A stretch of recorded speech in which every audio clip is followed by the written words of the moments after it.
早安，跟着柠檬做便当，来为泼毛豆跟红萝卜。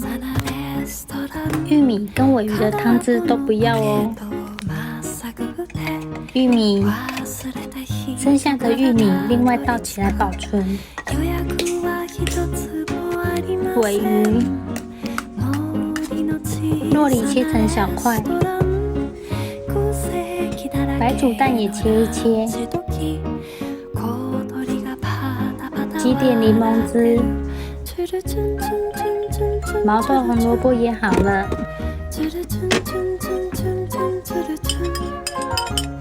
拌一拌，一点胡椒盐，一点白芝麻，拌一拌，来试试味道，真好吃！